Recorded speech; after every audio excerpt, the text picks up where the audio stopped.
ओम शांति।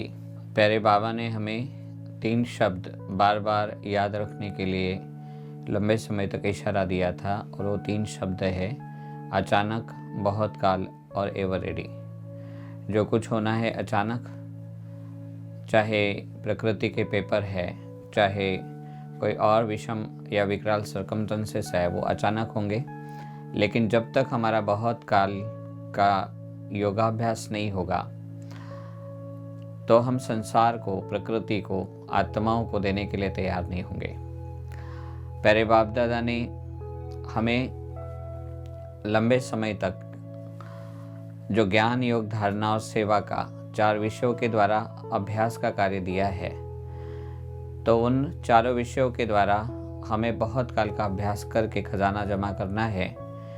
और विषम परिस्थितियों में या जो विकराल विपदाएं वर्तमान समय चल रही है या विनाश काल के समय ऐसा भयानक रौद्र रूप प्रकृति का होगा, एक तरफ विनाश का तांडव नृत्य होगा, उस समय हम मनुष्य आत्माओं को, चाहे उसमें से भटकते विभूत प्रेत आत्माएं हैं, प्रकृति के 5 तत्व है या पशु पंछी प्राणी है, तो उन सभी को उनकी मनोकामनाएं पूर्ण करने के लिए, उनको सकार देने के लिए कैसे तैयार रहे।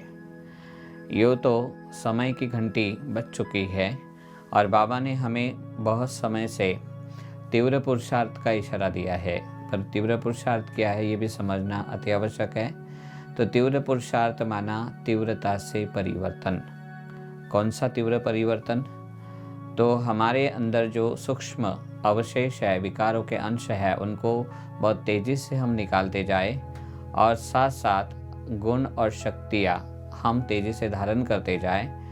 बहुत काल बाबा के साथ अपनी प्रीत बुद्धि के द्वारा जुड़ करके सर्व संबंधों के अनुभूति के द्वारा ज्ञान, गुण, शक्तियों का खजाना जमा करें। और जो भी हमारे संपर्क या संबंध में आत्माएं आए, चाहे प्रकृति के 5 तत्व आए, चाहे पशु पंछी प्राणी आए, तो उनकी जो डिमांड है आत्मा की या प्रकृति की है या पशु पंछी प्राणियों की पुकार है, उसको सुनकर के हम देने के लिए तैयार रहे। तो इसलिए बाबा ने बहुत लंबे समय तक हमें अचानक, बहुत काल, एवर रेडी, ये 3 शब्दों का अंडरलाइन करा के ध्यान खिंचवाया और उसके बाद में कहा कि अगर आपको तीव्र पुरुषार्थ करना है तो उसके लिए आपको चाहिए ज्वालामुखी योग। पर कई बार ज्वालामुखी योग शब्द बार बार सुन करके भी जब तक उसके विस्तृत विचार सागर मंथन के द्वारा गहरी समझ को हम प्राप्त नहीं करते हैं तो हमें ज्वालामुखी योग अभ्यास करने में दिक्कत आती है। तो चले आज हम ज्वालामुखी योग कैसे करें उसकी विधि समझते हैं। सबसे पहले क्या है ज्वालामुखी? वास्तव में धरती के भूगर्भ में तप्त लावा रस छिपा होता है और वो तप्त लावा रस जब धरती के 3 परतें, पहले अंदर से जब बाहर लावा रस निकलता है तो पहले पथरीली चट्टानें हैं, उसके बाद में रेतीले पत्थर है या रेत है और तीसरा लेयर जो है वो है मिट्टी। तो जब ये 3 लेयर को धरती का अंदर का जो लावा रस है वो भेद करके बाहर आता है और जहाँ धरती के ऊपर के आवरण को छेद हो जाता है वहाँ मुख होता है और वहाँ से वो लावा रस बहता हुआ तप्त लावा रस बाहर फैलता है। कई जगह कीचड़ होती है तो उसको वो सुखा देता है। जब लावा रस धरती का पेट फाड़ करके धरती से बाहर निकलने की कोशिश करता है तो उस समय अंतर में जो छिपे हुए पानी के स्रोत है, धरती के गर्भ में जो छिपे हुए जल के स्रोत होते हैं वो भी फूट पड़ते हैं और उसके द्वारा चारों तरफ पानी की नदियाँ बहती है, सरिताएं हरियाली बना देती है। रेगिस्तान से अगर वो ज्वालामुखी फट करके निकला है तो उस समय चारों तरफ वो जलधारा के कारण हरियाली हो जाती है। सबसे पहले हम ज्वालामुखी के 3 स्वरूपों को देखेंगे। 3 प्रकार के ज्वालामुखी होते हैं। एक है सुप्त ज्वालामुखी, दूसरे होते हैं जागृत ज्वालामुखी और तीसरे होते हैं सक्रिय ज्वालामुखी। तो सुप्त ज्वालामुखी जो होते हैं उसके अंदर जो लावा रस है धरती के गर्भ के अंदर, वो बाहर आने की कोशिश करता है परंतु वो धरती के 3 परतों को भेद नहीं पाता और अंदर ही अंदर बाहर निकलने की कोशिश करता है, जिसके कारण धरती में कंपन पैदा होते हैं। भूकंप जिसको हम कहते हैं। ऊपर में अगर कोई आबादी है या सिविलाइजेशन है या जैसे बिल्डिंग्स वगैरह है तो उसकी नींव हिला देता है और चारों तरफ थोड़ा सा विनाश दिखाई देता है, यानी बिल्डिंग्स वगैरह गिर जाती है। दूसरे ज्वालामुखी जो है, जहाँ पर धरती का छेद हुआ है, वह तप्त ज्वालामुखी का जो रस है या धरती के भूगर्भ में जो लावा उफनता है वो उस मुख से दिखाई तो देता है पर बाहर नहीं निकल पाता। जैसे चूल्हे में अंगारे होते हैं, उससे आग नहीं निकल रही परंतु चूल्हे में लकड़ी के जो तप्त अंगारे वो दिखाई देते हैं। और तीसरे ज्वालामुखी में जो तप्त रस है वो बाहर निकलता है सक्रिय ज्वालामुखी में, वो रस निकल करके परिवर्तन करता है। अगर धरती के बाहर कीचड़ से वो गुजरता है तो उस कीचड़ को सुखा देता है, और अगर ज्वालामुखी के मुख से जब वो तप्त लावा रस निकलता है तो उस समय अंदर के जो स्रोत धरती से गुजरते हुए आ रहे जल के, वो भी जल प्रवाहित करते हैं और हरियाली हो जाती है। तो 3 प्रकार के ज्वालामुखी है। एक है सुप्त ज्वालामुखी या मृत ज्वालामुखी, जिसको डेड वल्केनोस कहते हैं। दूसरे है जागृत ज्वालामुखी, जिसको लिविंग वल्केनोस कहते हैं। और तीसरे है सक्रिय ज्वालामुखी, जिसको एक्टिव वल्केनोस कहते हैं। जैसे 3 प्रकार के ज्वालामुखी है, धरती के भूगर्भ में छिपे हुए तप्त लावा रस को निकलते हुए जो परिवर्तन 3 प्रकार से आते हैं, वो 3 ज्वालामुखी में हमें दिखाई देते हैं। अब हमें ज्वालामुखी योग करना है तो ये तप्त ज्वालामुखियों की प्रक्रियाओं के साथ हम योग को जोड़ करके देखते हैं। जैसे 3 प्रकार के ज्वालामुखी है, ऐसे 3 प्रकार के योगी है। एक है धरती माँ और उसका है भूगर्भ। गर्भ माना पेट, धरती का जो अंदर का भाग है वो गर्भ हो गया, और उस गर्भ में छिपा हुआ लावा रस बाहर निकलता है, धरती का पेट फाड़ करके उसको मुख कहा गया। और वो जो परिवर्तन लाता है, जैसे सक्रिय ज्वालामुखी में तप्त लावा रस बाहर निकलेगा तो बहुत काल के बाद बहते बहते हुए वो फतरीले चट्टानें बना देता है, और साथ में चारों तरफ की गंदगी या जो कीटाणु है उसको सुखा देता है, परिवर्तन लाता है। और अंदर के जल के स्रोत को फाड़ करके, धरती का पेट फाड़ करके बाहर सरिताएं प्रवाहित करता है और हरियाली हो जाती है। पहले ज्वालामुखी में परिवर्तन नहीं है परंतु थोड़ी हलचल है। दूसरे में धरती के पेट को फाड़ करके वो ज्वालामुखी दिखाई दे रहा है, और तीसरा है सक्रिय ज्वालामुखी, जिसके द्वारा परिवर्तन होता है। अब बाबा ने हमें तीव्र पुरुषार्थ के द्वारा तीव्र परिवर्तन का इशारा दिया है। अब ये तीव्र परिवर्तन के लिए हमें क्या करना पड़ेगा, तो सक्रिय ज्वालामुखी योग करना पड़ेगा। जैसे 3 प्रकार के ज्वालामुखी हमने शॉर्ट में तेज रफ्तार से सुनाए, ऐसे 3 प्रकार के योगी भी है। पहला योगी है सुप्त योगी, मृत योगी नहीं कहेंगे। दूसरे योगी है जागृत योगी, और तीसरे योगी है सक्रिय योगी। फर्स्ट है डेड वल्केनोस। तो ऐसे ही जो कभी कभी बाबा की याद में मगन हो जाते हैं और कभी कभी सेंटर पर आते हैं, वो हो गए सुप्त योगी या सुप्त ज्वालामुखी योगी। दूसरे जो नियमित रूप से ज्ञान का अर्जन करते हैं, योगाभ्यास करते हैं, दिनचर्या के सारे क्रियाकलाप जैसे ट्रैफिक कंट्रोल, मुरली श्रवण, शाम का योग आदि सारी गतिविधियाँ श्रीमद् प्रमाण करते हैं, तो उनके चेहरे और चलन से लक्षण प्रकट होते ही योग के, तो वो हो गए जागृत ज्वालामुखी योगी तो आत्माएं। और तीसरे जो है, जिनके हृदय से सदा निरंतर परमात्मा याद के द्वारा प्रेम का रस बहता है, वो हो गए सक्रिय ज्वालामुखी योगी। अब थोड़ा सा धैर्यता से विस्तार से हम आपको ये बताना चाहेंगे कि 3 प्रकार के ज्वालामुखी और 3 प्रकार के योगी कैसे है। फर्स्ट ऑफ ऑल, धरती क्या है? माँ है, और माँ के गर्भ में शिशु जन्म लेता है। जैसे धरती के गर्भ में लावा रस है और वो बाहर आकर के परिवर्तनकारी होता है, यह संसार को बदल देता है। ऐसे ही धरती माँ एक है आत्मा माँ। पहली हो गई धरती माँ, जिसके गर्भ में तप्त लावा रस है और वो उफन करके परिवर्तन लाता है, धरती का पेट फाड़ करके सरिताएं प्रवाहित करता है या बदबू को सुखा देता है। तो ऐसे ही 5 प्रकार की माँ है। पहले आत्मा माँ, फिर है ड्रामा माँ, फिर है मम्मा, फिर है ब्रह्मा और फिर है परमात्मा। तो 5 माँ है। अब हम परमात्मा माँ और आत्मा माँ को लेते हैं। जैसे माँ है, कैसे बनी? जैसे एक कन्या का विवाह हो जाता है तो माँ बनने की बहुत लंबी यात्रा है।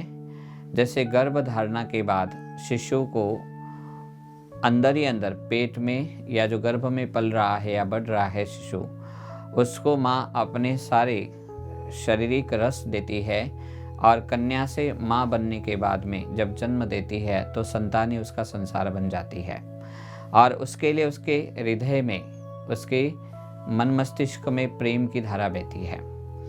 धरती के पेट में जो है वो लावा रस है और आत्मा से जो पैदा होता है वो प्रेम रस है। लावा को अगर हम लव के साथ जोड़ देते हैं तो लावा रस है और यह लव का रस यानी प्रेम का रस है। तो जब आत्मा परमात्मा के साथ सर्व संबंधों के तार जोड़ती है और साजन के रूप में परमात्मा को याद करती है, तो प्रीत बुद्धि आत्मा जब परमात्मा को साजन के रूप में याद कर रही है तो उसके साथ उसका संबंध हो गया और संबंध होने के कारण उसने बुद्धि रूपी गर्भ में स्वमान का बीज धारण किया। जैसे धरती के गर्भ में लावारस पैदा हो रहा है, ऐसे स्वमान की धारणा से आत्मा का जो दिव्य बुद्धि रूपी गर्भ है उसमें सारे संसार के लिए पशु पंछी प्राणी प्रकृति पुरुष और परम पुरुष के प्रति प्रगाढ़ प्रेम पैदा होने लगता है। जब कन्या है, विवाह नहीं हुआ तो उसके अंदर इतना परिवर्तन नहीं होता, लेकिन विवाह के पश्चात जब उसे पता चल जाता है कि वो माँ बनने वाली है तो 9 मास 9 दिन की जो यात्रा है उस समय उसके मन मस्तिष्क में एक ही विचार होता है कि मैं माँ बनने वाली हूँ, माँ बनने वाली हूँ। और तन और मन में बहुत सुंदर परिवर्तन आ जाता है। उसके अंदर सहन शक्ति आ जाती है, समाने की शक्ति, अष्ट शक्तियाँ, क्षमा भावना, दया करुणा, सारी बातें आ जाती है। बच्चा जन्म लेता है, उसके बाद में उसकी हर बात को पूरी करने की क्षमता माँ बनने के बाद हो जाती है। जैसे उसका प्यार, उसके संतान के प्रति अगाध प्यार, असीम प्यार पैदा होने लगता है। और संतान के जन्म से पूर्व और संतान के जन्म के बाद जो असहनीय यातनाएं है, जो कष्ट है, पीड़ा है, वो सहती जाती है और अंत तक मरने दम तक उसके प्रति समर्पण भाव से वो सेवा देती है। उसका सारा सुख, उसकी सारी संतुष्टि, उसका सारा प्रेम उसके ऊपर उड़ेल देती है। तो यहाँ पर जब ज्वालामुखी योग हमें करना है तो लंबे समय का हमें स्वमान धारण करना होगा, मैं जगत माता हूँ। आज जब जगत के अंदर कई प्रकार के घटक हैं, पशु पंछी प्राणी प्रकृति जिसमें 5 तत्व आ जाते हैं और साथ साथ पुरुष यानी आत्माएं जिसमें अलग अलग प्रकार की आत्माएं हैं। भक्त आत्माएं हैं, दुखी अशांत आत्माएं, भटकती हुई है, भूखी प्यासी, प्रेम की, सुख की, आनंद की भूखी प्यासी आत्माएं हैं। उन सारी आत्माओं के प्रति जब हमारा मातृत्व भाव हृदय से पैदा होगा या दिल से के बजाय पेट से पैदा होगा। अब पेट कौन सा है? दिल है मन की भावनाएं, जिसको भावनिक अंग जो मन का है उसे दिल कहा गया। और बुद्धि जो है दिमाग भी कहते हैं, या आत्मा का जो है पेट गर्भ वो है बुद्धि। जैसे मुरली में हम सुनते हैं तो मुरली में आता है धारणा के लिए मुख्य सार। सार क्या है? बीज है। और बीज से क्या है? वृक्ष की उत्पत्ति है, बीज से संतान की उत्पत्ति है। तो ऐसे श्रेष्ठ स्वमान के संकल्प का बीज जब बुद्धि रूपी धरनी में या बुद्धि रूपी गर्भ में पड़ता है और उसे मनन चिंतन के द्वारा, ज्ञान योग से यानी शक्ति से और उसकी परवरिश के द्वारा, उसका ध्यान रख करके बार बार अभ्यास के द्वारा, मनन मंथन चिंतन के द्वारा उस श्रेष्ठ संकल्प रूपी बीज की धारणा बुद्धि रूपी गर्भ में होती है, तो वो स्वमान आत्मा के अंदर पुष्पित पल्लवित होता है और सारे मनुष्य आत्माओं के साथ साथ प्रकृति और ब्रह्मांड तक जो भी अंतरिक्ष में ग्रह नक्षत्र है वहाँ तक हमारी विस्तृत विशाल भावनाएं, उदार भावनाएं पैदा होती है और उन भावनाओं में प्रेम रस पैदा होता है। तो धरती के गर्भ में है लावा रस और आत्मा माँ के प्रीत बुद्धि रूपी गर्भ में पैदा होता है लव का रस। कौन सा लव का रस है? शॉर्ट। अपने सर्व खजानों को जमा नहीं करेंगे तो हम 800 इष्ट देवात्माएं, पूज्य आत्माएं, पूर्वज आत्माएं, होनहार देवी देवी कुल की आत्माएं भक्त आत्माओं को, दुखिया शांत आत्माओं को, भटकती हुई भूत प्रेत आत्माओं को, साथ साथ प्रकृति के पांचों तत्वों को एवं जीव जंतु जगत में जो भी कृमि कीटाणु से लेकर के अलग अलग प्रजातियों के जीव उपस्थित है, उनको हम सकाश नहीं दे पाएंगे।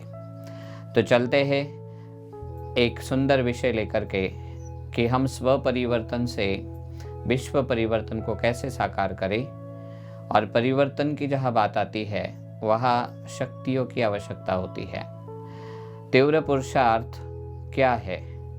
वास्तव में हमारे आंतरिक धरातल पर मानसिक पृष्ठभूमि में भावनाएं, भाव या हमारी संवेदनाओं में तीव्रता से बदलाव आता जाए, सेकंड बाय सेकंड हमारे संकल्पों में, बोल और कर्म में अपडेशन होता जाए, हम शक्तियों को अर्जित करते जाए।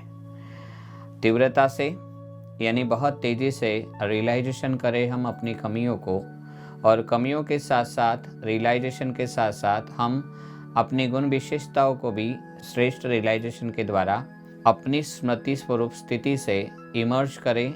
एक तरफ हमारा सशक्तिकरण होते जाए, ज्ञान गुण शक्तियों का डीप रियलाइजेशन होता जाए और हम ज्ञान गुण शक्तियों से परिपूर्ण होता जाए। तो ये एक है आत्मिक गुण शक्तियों का रियलाइजेशन, ज्ञान का रियलाइजेशन, जिससे हम सेल्फ एम्पावर्ड होते जाए, सशक्त होते जाए।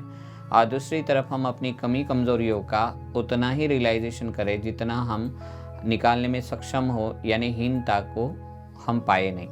कई बार अपनी कमियों को निकालने के लिए हम बार बार केवल कमियों का चिंतन करते हैं, परंतु उससे भी हीनता पनपती है।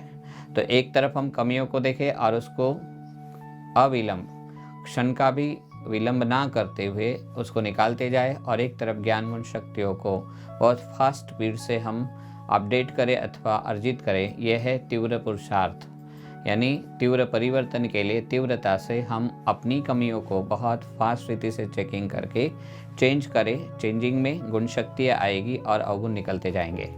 परंतु जब ये तीव्र पुरुषार्थ की बात आती है तो अव्यक्त बाप दादा ने कई मुरलियों में कहा है, अगर तीव्र पुरुषार्थ करना है तो आपको ज्वालामुखी योग अभ्यास का बहुत काल का अभ्यास आवश्यक है। वर्तमान समय चारों तरफ ब्राह्मण परिवार सजग हो चुका है और योग अभ्यास के प्रति सबकी रुचि भी बढ़ी है, परंतु कई बार ज्वालामुखी शब्द सुनते तो है, पर उसके गहरे अर्थ को न जानने के कारण केवल योगाभ्यास में रुचि लेते हैं और आगे उन्नति को प्राप्त नहीं कर सकते। तो अगर हमें श्रेष्ठ स्थिति के द्वारा जगत कल्याण करना है अथवा आत्माओं को, प्रकृति को सकाश देनी है, तो उसके लिए हमें ज्वालामुखी योग अभ्यास के द्वारा शक्ति संपन्न स्थिति को प्राप्त करना अनिवार्य है। अब चलते हैं, क्या है ज्वालामुखी स्थिति। ज्वालामुखी स्थिति को समझने से पहले ज्वालामुखी कैसे पैदा होते हैं और कैसे कार्य करते हैं उसको जानना अति आवश्यक है।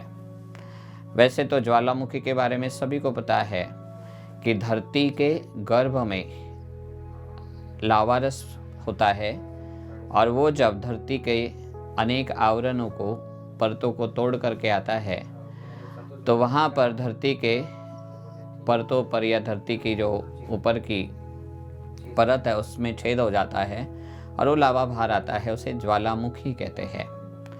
ऐसे तो 3 प्रकार के ज्वालामुखी होते हैं। पहला ज्वालामुखी होता है सुप्त या मृत ज्वालामुखी। दूसरा ज्वालामुखी होता है जागृत ज्वालामुखी, और तीसरा ज्वालामुखी होता है सक्रिय ज्वालामुखी। फर्स्ट है डेड वल्केनो, सेकंड है लिविंग वल्केनो और थर्ड है एक्टिव वल्केनो। अब हम इन 3 ज्वालामुखियों को समझ लेते हैं। क्या है सुप्त ज्वालामुखी? हम सभी परिचित है या जानते हैं कि धरती एक बहुत बड़ा विशालकाय गोला है, अंतरिक्ष में घूम रहा है, परंतु उस मिट्टी के अंदर, धरती के अंदर, उसके गर्भ में लावा रस, तप्त लोहे का रस, जिसको लोहा और पथरीला चूरा कहेंगे, जैसे चाशनी होती है गुड़ की, बहुत गाढ़ी चाशनी, उसी प्रकार वो लावा रस धरती के गर्भ में है। और जब वो शक्तिशाली प्रकंपन पैदा करते हुए जहाँ धरती की परतें कमज़ोर है वहाँ से बाहर आने की कोशिश करता है।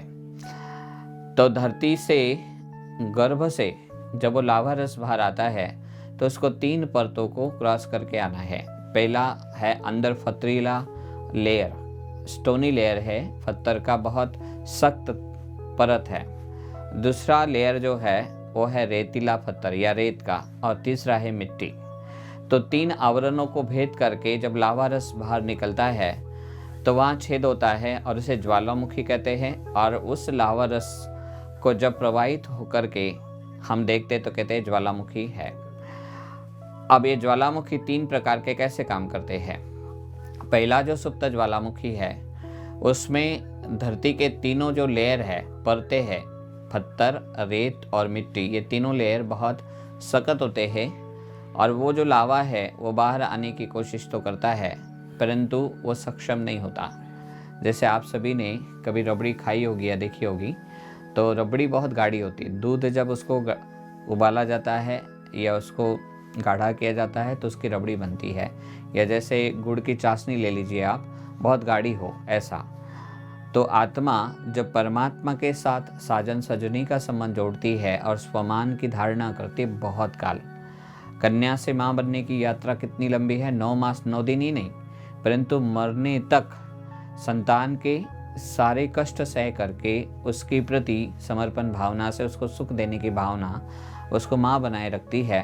तो ऐसे ही मैं जगत जननी हूँ, मैं मास्टर जगत माता हूँ, ये संकल्प यानी स्वमान का बीज बुद्धि में धारण किया और उसको ज्ञान युग के द्वारा जल और शक्ति दी, खुराक दी और उसके द्वारा स्वयं का स्वरूप बदल दिया। और जब वो प्यार इमर्ज होता है मन मस्तिष्क के द्वारा और योग में, तो शक्तिशाली लावा रस लव का रस बनकर के परिवर्तन करता है। जैसे पहले ज्वालामुखी योगी में बताया कि सुप्त ज्वालामुखी है। जैसे कई भाई बहनें जो है गुरुवार के दिन या संडे के दिन क्लास में जाते हैं, या जैसे कभी कभी ब्रह्मा भोजन है, बहन जी ने विशेष निमंत्रण दिया तो वो जग जाते हैं। जागृत ज्वालामुखी में क्या हो रहा है, धरती के अंदर कंपन पैदा हो रहा है और लावा रस बाहर निकलने के लिए कोशिश तो करता है परंतु वो 3 परतें तोड़ नहीं पाता। पहला पत्थर, दूसरी रेत और तीसरी मिट्टी, तीनों को तोड़ नहीं पाता परंतु कंपन पैदा करने में सक्षम होता है। ऐसे जब बाबा के घर से कोई विशेष दिन की बातें आती है या फंक्शंस होते हैं तो जो सुप्त योगी आत्माएं हैं उनका सभी के साथ प्यार तो है, पशु पंछी प्राणी प्रकृति पुरुष परम पुरुष के साथ प्रगाढ़ प्यार तो है, परंतु जैसे धरती की 3 परतें हैं, पत्थर, रेत और मिट्टी, इन तीनों को तोड़ नहीं पाता लावा रस। ऐसे ही जो योगी आत्माएं, सुप्त योगी आत्माएं, वो 3 परतें, देह भी एक धरती हो गई, ये शरीर क्या है, मिट्टी का गोला है, ये काया क्या है, पुतला है, पंचतत्वों का पुतला है। तो उसके अंदर जो आत्मा माँ छिपी है उसके ऊपर 3 लेयर है। कौन से लेयर है, वो है देह अहंकार, पत्थर है देह अहंकार जिसको घमंड हम कह सकते हैं, दूसरा लेयर है मिट्टी जिसको देह अभिमान, और तीसरा है देह भान। तो जो बड़े घर की आत्माएं देह भान या अभिमान या अहंकार के वश वो क्या करती है, कभी हफ्ते में जाएगी, कभी 15 दिन में जाएगी और उनका ये जो आवरण है देह अहंकार देह अभिमान या देह भान का, वो टूट नहीं पाता। और जो विश्व के लिए प्यार युक्त जागृति वाला योग होना चाहिए वो नहीं हो पाता। दूसरे जो है जो नियमित रूप से, जिनको देह भान नहीं है, अभिमान भी नहीं और अपना देहिक अहंकार भी नहीं है, वो नियमित रूप से ज्ञान योग की धारणा करती है। उनके चेहरे और चलन से योगीपन के लक्षण तो दिखाई देते हैं परंतु उनके अंदर से जो लव का रस बाहर देह भान से बाहर निकलना चाहिए, देह अहंकार से बाहर निकलना चाहिए, सभी के प्रति प्यार की भावनाएं निकलनी चाहिए, वो नहीं निकल पाती। केवल उनके चेहरे चलन से प्रकट होता है कि बहुत अच्छी योगी है। तो हो गए जागृत योगी। और तीसरे जो है वो सदा एक परमात्मा प्यार में मगन होकर के डूबे रहते हैं और साथ साथ परमात्मा जो परम पुरुष जगत पिता है उसकी रचना के साथ उनका बहुत प्यार होता है। एक कन्या जब कुमार के साथ विवाहित हो गई तो वो सजनी बन गई। तो वैसे तो हमारा संबंध आत्मा का परमात्मा के साथ पिता पुत्र का है, लेकिन जब हम साजन सजनी का संबंध जोड़ते हैं तो जो जगत पिता परमात्मा के साथ साजन का संबंध हमने जोड़ा तो क्या हो गया, जो जगत पिता की रचना है वो हमारी रचना हो गई। और जैसे रचना परमात्मा की है, वो जगत पिता है, और मैं अगर उसकी सजनी हूँ तो मैं जगत माता हो गई, और उसकी रचना मेरी रचना हो गई। और उस रचना के प्रति मेरा जो अगाध प्यार है, वो जितना मैं परम पुरुष परमात्मा को साजन के रूप में याद करती हूँ, और जब ये सारे संसार के संपर्क में और संबंध में आती हूँ, तो मेरे अंदर से वो प्रगाढ़ प्रेम पैदा हो करके सारे विश्व की आत्माओं के लिए, प्रकृति के लिए, पशु पंछी प्राणियों के लिए मुझे जो सहन करना है, त्याग करना है, बलिदान करना है, और उनकी हर ज़रूरत को पूरा करने के लिए मुझे समर्पित हो जाना है, ये भाव पैदा होते हैं। अब चलते आगे, आपको थोड़ा सा बाबा मम्मा की कुछ कहानियों के द्वारा सक्रिय ज्वालामुखी योगी का स्पष्टीकरण देना चाहेंगे। बाबा और मम्मा ने क्या किया, उन्होंने पहले मैं जगत जननी हूँ, जगत माता हूँ, ये स्वमान की धारणा गहराई से बहुत काल तक की। पहले ब्रह्मा बाबा की जीवन की कुछ कहानी आपके सामने प्रस्तुत करते हैं। यज्ञ के आरंभ में बच्चों को अच्छा शक्तिशाली खुराक मिलना चाहिए, दूध मिलना चाहिए, इसलिए बाबा ने गाय पाली थी, और उन गायों का नाम रखा था मनोहर गंगे कुमार का। बाबा गौशाला में जाते थे और बहुत प्यार से कहते थे कुमार का, गंगा या मनोहर, तो गाय आ जाती थी, और उनकी जो वृत्तियाँ है या उनकी जो हलचाल है, चाल चलन है, वो बताती थी कि बाबा के प्यार का वो रिस्पॉन्ड कर रही है। तो गाय है पालतू पशु। एक चिड़िया थी, बाबा रोज क्लास में बैठते थे, मुरली सुनाते थे, तो चिड़िया छोटे हॉल के खिड़की में आकर के बैठ जाती थी, चहचहाती थी। मुरली पूरी होने के बाद में बाबा टोली के मिष्टान अपने हाथ पर रख देते थे बच्चों को टोली बांटने से पहले, तो चिड़िया भी बाबा के हाथों पर आकर के बैठ जाती थी और टोली के मिष्टान्न खा लेती थी। बाबा बड़े प्यार से कहते थे, देखो ये चिड़िया बच्ची भी आ गई। तो चिड़िया कौन है, पंछी है, और वो पंछी बन करके चहचहाती थी।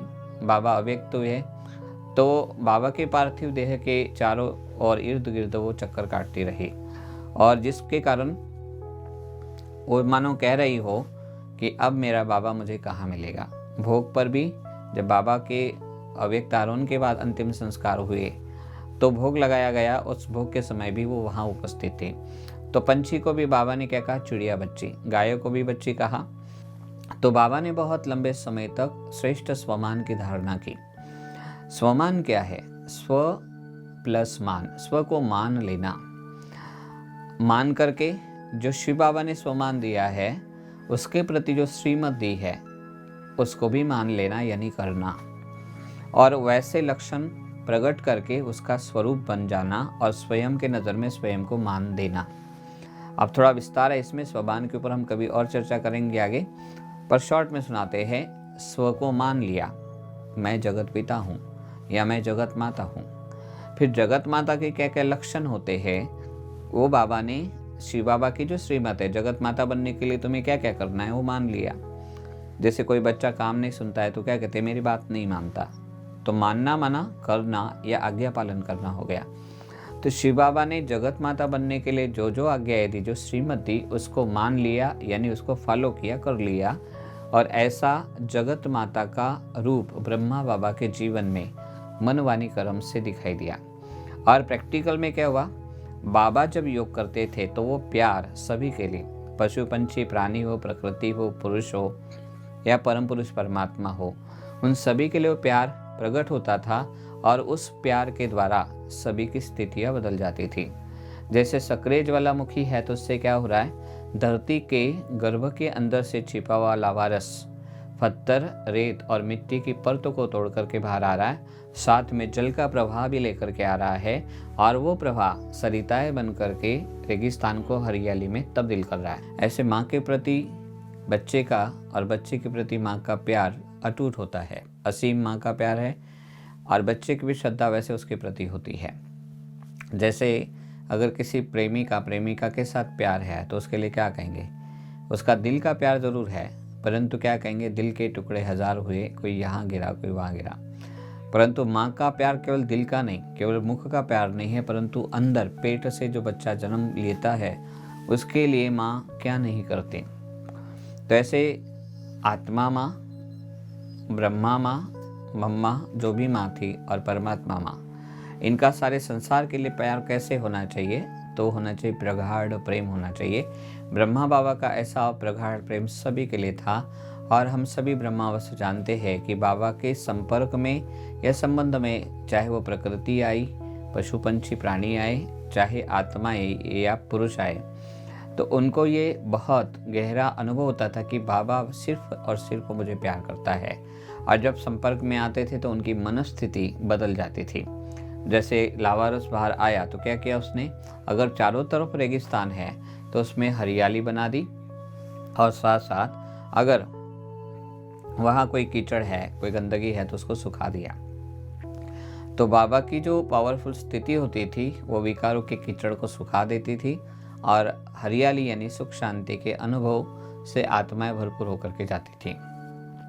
जैसे ब्रह्मा बाबा ने अपने जीवन में स्वमान की धारणा बहुत गहराई से की और प्रैक्टिकल बाबा जगत माता का, जगत पिता का, जिसको प्रजापिता ब्रह्मा कहे या ब्रह्मांड की बड़ी माँ, ब्रह्मा माना क्या, बड़ी माँ, तो वो बाबा के जीवन में देखा गया। मम्मा जाने के बाद में बाबा ने और ही माँ के रूप को बहुत अपने जीवन से प्रदर्शित किया और सभी ने अनुभव किया कि बाबा ने माँ बन कर के भी कैसे पालना की। अब हम चलते हैं मम्मा की ओर। मम्मा ने भी एक कन्या से जगत माता बनने की सुंदर यात्रा, बहुत काल का अभ्यास है पर सीमित समय है। बहुत काल कौन सा हो गया, जैसे 1 मिनट में 60 सेकंड है और एक दिन में कितने हो जाएंगे, 1 घंटे में हो जाएंगे 3600 सेकंड। घंटे की और दिन की बात करते हैं तो कुछ 8000 कुछ और भी ऐसे सेकंड हो जाएंगे। तो 1 घंटे में 3600 सेकंड जो मिले वो बहुत काल हो गया। सेकंड बाय सेकंड मम्मा ने ऐसा शक्तिशाली योग का अभ्यास किया, धारणा की। जैसे मुरली पूरी हो गई 4 पेज की, तो क्या आता है धारणा के लिए मुख्य सार, और सार क्या है, बीज है। जैसे धरती के अंदर पड़ा हुआ बीज जब यात्रा करता है तो फल बनता है और फल से भी बीज है, लेकिन वो यात्रा बहुत लंबी है और वो फल होने के बाद में सबको सुख पहुंचाता है। एक कन्या से माँ बनने की यात्रा लंबी है और उसमें बहुत सारी प्रक्रिया है। आज सीमित समय है और थोड़ा सा विज्ञान ने हमारा पेपर ले, इसलिए हम इसको थोड़ा शॉर्ट करके फिर आपको योग की तरफ ले चलना चाहते हैं। मम्मा कन्या से माँ कैसे बनी? वास्तव में मम्मा ने स्वीकार कर लिया, नॉट ओनली बाय हार्टली, दिल से नहीं, दिमाग से, मन से, चेतनाओं से, भावनाओं से, चित्त से स्वीकार किया और सभी को बच्चे के रूप में देखा और जो बाबा ने श्रीमत दी थी उसका एक्यूरेट पालन किया। माँ बनने के लिए क्या क्या करना चाहिए इसका मंथन था, मम्मा के मन मस्तिष्क में चिंतन था और प्रैक्टिकल स्वरूप में वो चीज़ दिखाई देती थी। एक बार मम्मा अमृतसर में थे तो मम्मा ने ब्राह्मणी को कहा एक दिन, जो साथ में बहन थी, कि आज 4 बजे दरवाज़ा खुला रखना। वो बहन तो मूंझ गई, उसको लगा कि कौन आने वाला है पता नहीं, लेकिन मम्मा का दिनचर्या का अंग था। मम्मा सवेरे 2 बजे उठ कर के प्रातः काल में योग तपस्या करने के लिए बैठ जाते थे। तो सचमुच एक भगत, काली का भगत था, वो आया और द्वार से मम्मा तक पहुंच गया और मम्मा की गोद में गया और उसने माँ माँ कह करके मम्मा के सामने समर्पण किया। तो देखिए, जब भूकंप आता है तो सक्रिय ज्वालामुखी की लहरें पहले से ही जब कंपन पैदा होते हैं तो जीव जंतु के साथ साथ ऋषि मुनियों को भी कैच हो जाते हैं। तो मम्मा जो थी सारे संसार की आत्माओं के लिए इतनी रेडी रहती थी, भक्त आत्माओं के लिए, तो उनके प्रकंपन कैचिंग करके मम्मा उनके प्रति योग का दान देती थी। ऐसा ही एक वाकया सुनाना चाहेंगे। एक बार मम्मा कानपुर गए हुए थे, वह आर्य समाज के बड़े विरोध में थे। उन्होंने सोचा इनकी मुखिया आई है तो क्यों ना हम जुलूस लेकर के जाएं और विरोध प्रदर्शन करें ताकि ये ब्रह्मा कुमारी यहाँ से चले जाए। वो जुलूस लेकर के आए जब मम्मा ठहरे हुए थे, लेकिन उस जुलूस में एक भाई भी था, कामी क्रोधी। उसकी धर्म पत्नी को बहुत प्रताड़ित करता था, उसे अच्छी नहीं लगती थी प्यूरिटी की धारणाएं और वो ज्ञान में चलने से उसको रोकना चाहता था। तो जुलूस आया विरोध करने के लिए तो उसको जैसे तैसे रोका, पर उस भाई को कोई रोक नहीं पाए। वो धक्का मुक्की करके जहाँ मम्मा पहले मंजिल पर योग में बैठी थी वहाँ वो पहुँच गया और पहुँचने के बाद उसने क्या किया, जैसे ही उसने वहाँ प्रवेश किया तो मम्मा बहुत स्नेह और शक्तिशाली यादों में खोई हुई थी। और जैसे ही मम्मा ने उसको देखा, आहट पाई उसने, तो मम्मा ने कहा, आओ बच्चे, कैसे आना हुआ। तो मम्मा के इतने शक्तिशाली स्नेह युक्त चुंबकीय तरंगे थी, वो सुन करके वो मम्मा के आगोश में कैसे चला गया उसे ही पता नहीं चला। और जैसे ही वो चला गया, नीचे वाले लोग सकते में आ गए, पता नहीं कामी क्रोधी है, झगड़ालू है, तो क्या करेगा। लेकिन जैसे नीचे आया वो, तो उसने बहुत प्यारा जवाब दिया, ये ब्रह्मा कुमारियाँ कैसे भी हो, परंतु इनकी मम्मा बहुत बहुत अच्छी है। तो उसके मुख से क्या निकला? परिवर्तन का शब्द निकला। उसकी काम अग्नि बुझ गई, क्रोधाग्नि भी शांत हो गई और वो बाबा का बच्चा बन गया। बाबा के संपर्क में कोई ऐसी आत्माएं आती है या आती थी तो बाबा के द्वारा वो संतुष्ट होकर के जाती थी और बाबा की गुणगान करती थी। एक बार एक बहन जो प्रिंसिपल थी, उसे ब्रह्मा कुमारी के सिद्धांत इतने पसंद नहीं आते थे, लेकिन एक बार वो बाबा को मिली तो जाड़े के दिन थे, बाबा के पास स्वेटर था पहना हुआ। बाबा ने कहा, बच्ची इतनी ठंड में ठंड नहीं लग रही? स्वेटर नहीं है तो चलो ये स्वेटर आप ले लो। अब उसको स्वेटर पसंद आ गया, फिट हो गया और वो खुश हो गई। फिर आकर के टीचर से बोलती है कि देखो आप लोग कैसे भी है, भले व्यवहार से, पर आपका बाबा बड़ा अच्छा। तो देखो बाबा और मम्मा ने क्या किया, सारे संसार को, प्रकृति को, पंछियों को अपना माना, स्वयं को भी माना कि मैं जगत की माँ हूँ, और अपना मान करके उनके प्रति इतनी आत्मीयता भरा, इतने अपनेपन भरा जो स्नेह उनके द्वारा प्रकट हुआ। और रात दिन जब बाबा या मम्मा दोनों ही 2 बजे उठ करके योग तपस्या करते थे तो वो लगन होती थी। बच्चा जन्म लेता है, वो चाहे रात को सोया है, चाहे जाग रहा है, माँ कुछ भी कार्य कर रही है तो उसकी दिली संवेदनाएं उस बच्चे के साथ जुड़ जाती है। कई बार बहुत लंबे चौड़ी कहानियाँ हम सुनते हैं माँ के बारे में कि कैसे माँ ने समर्पण किया। एक एग्जाम्पल याद आ गया। एक नन कोलकाता में आती है, कुंवारी कन्या है, पर जब वो एक वृद्ध व्यक्ति को कूड़े के ढेर में बहुत खराब हालत में प्राप्त करती है तो उसकी सेवा शुश्रूषा करती है, उसको प्यार देती है। वो ज़्यादा देर तक जीवित रहने वाला नहीं होता है, लेकिन उसके मुख से निकलता है कि मुझे अभी पूर्ण विश्वास है कि मैं इस देह त्याग के बाद में अच्छा जन्म प्राप्त करूँगा। उसकी वो दयनीय अवस्था देख करके उस कन्या के दिल में करुणा, दया, उदारता पैदा हो जाती है और वो आजीवन आजन्म पवित्र रह करके ब्रह्मचर्य का पालन करते हुए सारे संसार की दुखी पीड़ित आत्माओं के लिए अपना जीवन समर्पित कर देती है। आप समझ चुके होंगे किसका उदाहरण दिया? मदर टेरेसा का।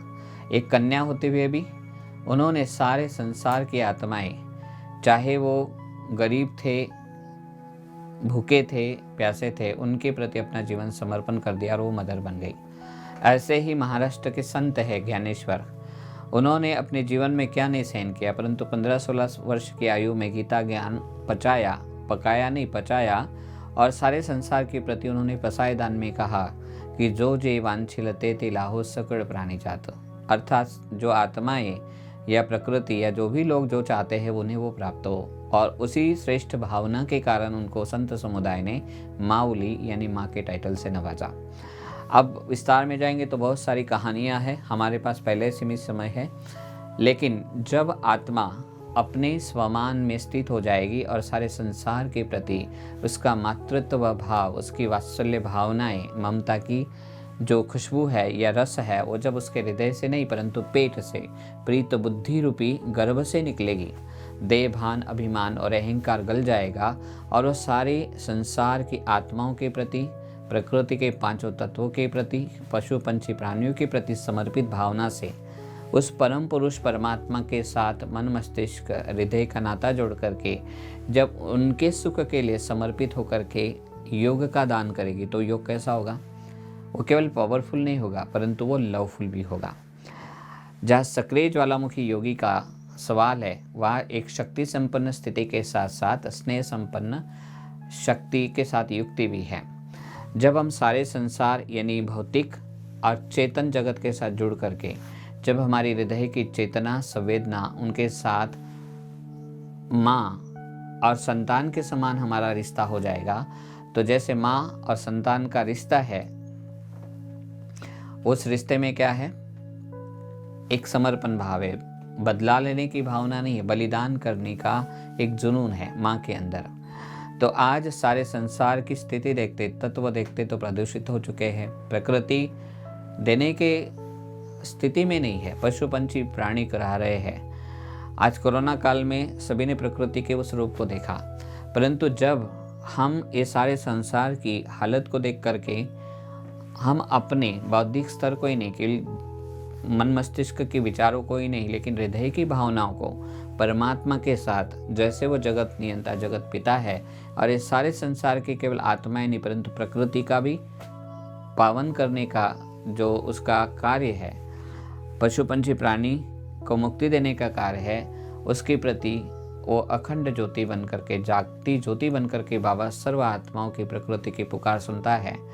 ब्रह्मा बाबा ने पुकार सुनी, मम्मा ने सुनी, और साथ साथ मुझे दादी प्रकाश मणि जी का स्मरण हो रहा है आज। तो दादी जी का भी हमने रूप देखा जगत माता का था। अगर दादी जी के थाली में अगर कुछ फल आया है, खा रही है, तो पूरे मधुबन निवासियों को दादी याद करती थी। जब यज्ञ की गतिविधियों के लिए निमित्त बनी तो हर व्यक्ति के लिए दादी ने सोचा। यहाँ तक कि जो मजदूर या श्रमिक वर्ग होते थे उनके प्रति भी दादी के बहुत संकल्प चलते, भोजन देना, कंबल देना। तो दादी का भी जगत माता का रूप देखा। तो ज्वालामुखी योग अगर हमें करना है तो पहला पहला पहला बहुत इम्पोर्टेंट कार्य है, देहभान, अभिमान और अहंकार से परे हो जाए। स्वीकार कर ले कि अब मैं स्वयं के लिए नहीं हूँ। कन्या है तब तक उसके अपने लाड़ प्यार होंगे, उसकी अपनी दिली इच्छाएं होगी, तमन्नाएं होगी, परंतु जब वो माँ बन जाएगी तो उसका सारा संसार बदल जाता है। तो ज्वालामुखी योग क्या है? हम अपनी वैश्विक जिम्मेदारी को समझे। भगवान ने हमें अपना इंस्ट्रूमेंट बना लिया, हमें सारे खजाने दे दिए। माँ के घर से, पिता के घर से जब बुद्धि का पल्लव कन्या का उठ गया और वह साजन की सजनी बन गई, तब तक उसका प्यार साजन के साथ है। तो जब उसका प्यार सारे संसार के लिए होता है तो वो प्यार परिवर्तन का काम करता है। हमने मम्मा की कहानियाँ बहुत फास्ट ट्रैक पर आपको सुनाई। मम्मा के संपर्क में आने के बाद एक भक्त आत्मा मुक्ति का दान लेकर के चली गई। एक कामी क्रोधी व्यक्ति मम्मा के संपर्क में आया तो उसका क्रोध भी शांत हो गया, उसकी काम वासना रूपी कीचड़ सूख गया और उसे जीवन मुक्ति मिल गई। वो काम क्रोध से मुक्त हो गया, बाबा का बच्चा बन गया। तो ज्वालामुखी योग क्या है? स्वयं के साथ बहुत अच्छा प्यार, सारे संसार के लिए प्यार की समर्पण युक्त भावनाएं हमारे मन मस्तिष्क ही नहीं परंतु प्रीत बुद्धि से निकले और हम उसके साथ अपना तार जोड़ करके सारे संसार के प्रति योग का दान दें। तो चले अभी हम थोड़ा सा शॉर्ट में ज्वालामुखी योग अभ्यास के लिए योगानुभूति करेंगे। आप सभी तैयार होकर के बैठ जाएं। सारे संसार के व्यर्थ क्रियाकलापों से, देहभान, अभिमान और अहंकार की परतों से न्यारा होकर के, एकाग्र होकर के बैठे। मैं एक सतचित्त आनंद स्वरूप, शक्ति स्वरूप आत्मा हूं। मैं प्रेम स्वरूपा, मैं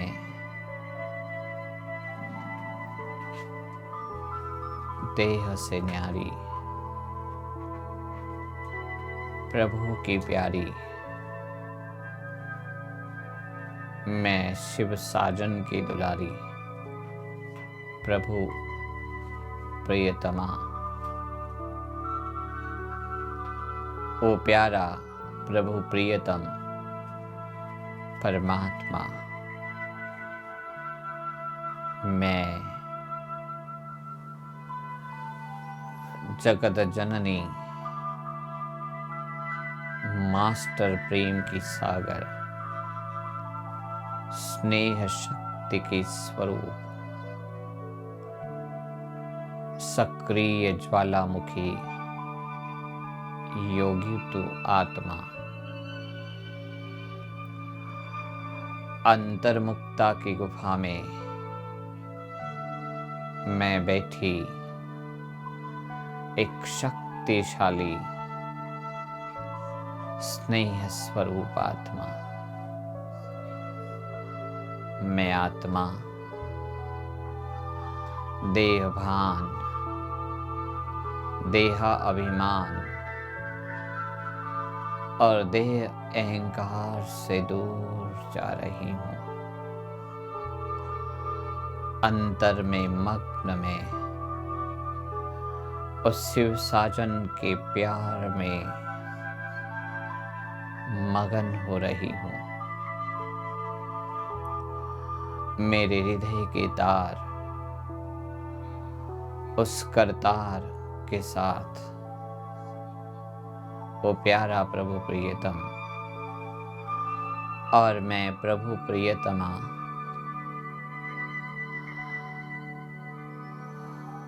मैं परमात्मा प्रेम में मगन। लागी विश्व सेवा की लगन, जल उठी ज्वालामुखी योग की अगन। मैं प्रभु नैनों का नूर, मैं परमात्मा प्रेम से भरपूर। देह भान से दूर, देह अहंकार चकनाचूर। मैं प्रभु नैनों की नूर, मैं नूरानी आत्मा चमकती मणि। मैं सुंदर सितारा शिव साजन को लगे प्यारा। मैं देवभान से न्यारा एक स्नेह का सितारा। अच्छा, आत्मा का प्रकाश इस धरती में फैलता जा रहा है। ये देह धरा, ये काया मिट्टी का गोला, ये शरीर पंच तत्वों का पुतला।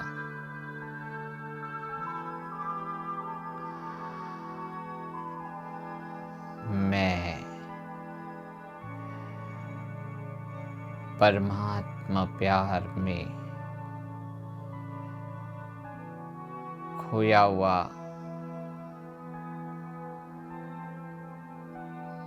एक दिव्य आत्मा हूँ। मैं शिव सजनी, शिव अर्धांगिनी, शिव हृदय स्वामिनी। मैं शिव प्रिया, शिव भार्या, मैं प्रभु प्रियतमा, वो प्यारा प्रभु प्रियतम परमात्मा। मुझ आत्मा का वो हसीन साजन, मैं उसके प्यार में मगन हो रही हूँ। मैं मीरा, वो मेरा गिरधर गोपाल, मैं हो गई प्रभु प्रीत में मगन। लगी विश्व सेवा की लगन, चल उठी ज्वालामुखी योग की अगन। मेरे प्रीत बुद्धि रूपी गर्भ में पशु पंछी प्राणी प्रकृति पुरुष और परम पुरुष के प्रति प्रगाढ़ प्यार पैदा हो रहा है। मैं उस जगत पिता की सजनी मास्टर जगत माता, सारा संसार ही मेरी संतान। धरती का कण कण और जगत का जन जन मेरे बच्चे, मेरे प्रीत बुद्धि रूपी गर्भ से धरा से ब्रह्मांड तक फैली हुई स्थूल और सूक्ष्म रचना के प्रति अगाध निस्वार्थ प्यार पैदा हो रहा है। इस देह धरा से मुझ लवफुल बीइंग प्यार की प्रतिमा से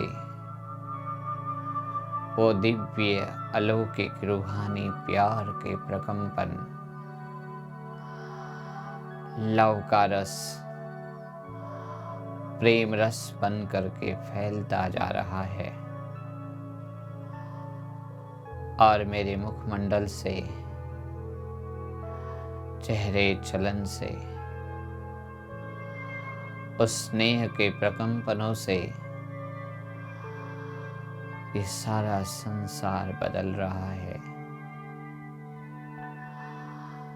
धरा गगन अगन पवन पावन हो रहे हैं। जल थल नभ शुद्ध होते जा रहे हैं। प्रकृति पावन और सृष्टि मन भावन हो रही है। मैं मास्टर जगत माता, मैं मास्टर स्नेह का समंदर बन सारी संसार की आत्माओं को शक्तियों का दान दे रही हूँ। पशु पंछी प्राणियों को संवेदनाएं प्यार की भावनाओं से सुकून दे रही हूँ। मुझ अष्ट सुविष्ट देव आत्मा की ओर अनेक दुखी अशांत आत्माएं आकर्षित होकर के आ रही है। मैं भक्तों की पुकार सुन रहा हूँ और सुख शांति की मनोकामनाएं पूर्ण कर रहा हूँ। मेरे प्रीत बुद्धि रूपी गर्भ से तथकता शक्तिशाली स्नेह रस उफन उफन करके इस मिट्टी का गोला, पंचतत्वों का पुतला इस देह धरा से बाहर निकल संसार की विषय वासनाओं की कीचड़ सुखा रहा है। सारे संसार के दुख की तपन को मिटा रहा है। मैं स्नेह सरिता बन